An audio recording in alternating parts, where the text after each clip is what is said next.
De man die de basislijn had onder de Frieske schreeuwtaal. Dat is Giesbert Japeks. Een Frieske dichter uit Balzert. Zijn werk wordt nog heel dit lezen. Giesbert Japeks was de eerste die het serieuze Frieske teksten schreef. Frieske literatuur. Jeder in de middeleeuwen wie het Fries kwam beroept om de Frieske wetten in op te schreeuwen, maar dat wie in de 17e eeuw al lang niet meer zag. Het Nederlands weer nou de officiële taal. Maar Giesbert woe in zijn eigen taal werken en zal luier mooi de basis voor de Frieske schreeuwtaal. Troch hem omdat ze de meesten letter dat het de moeite wurg weer om in de eigen taal te schreeuwen.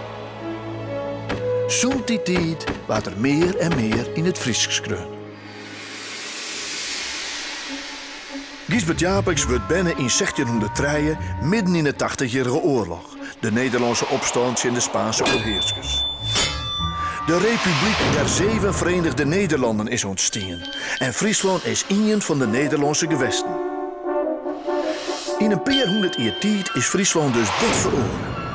Van een eigen vrij gebied dat hem uitstrekte van Noord-Holland naar Noord-Duitsland naar een volle lietsere provincie.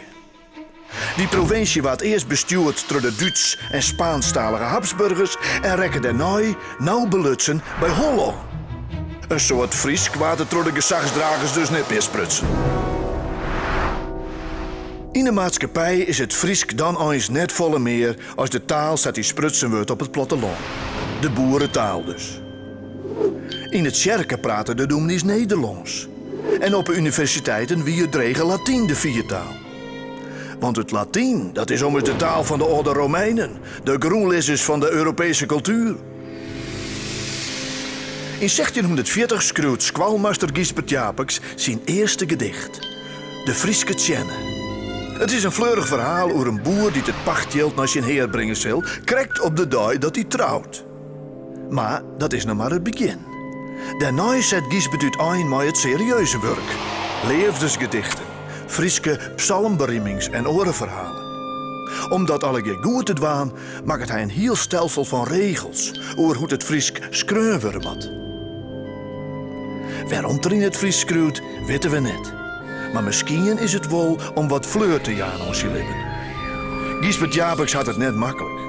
Haast al zijn been komen jong te versterren. En later gingen zijn vrouw en zijn jennig oerblunne zoon ook nog deer, aan de pest.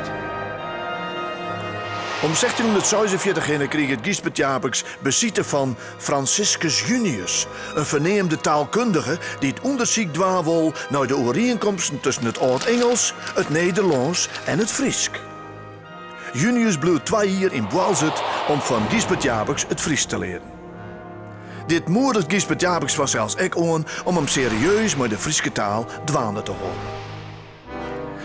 Er is nog een vriendschap belangrijk in zijn lippen.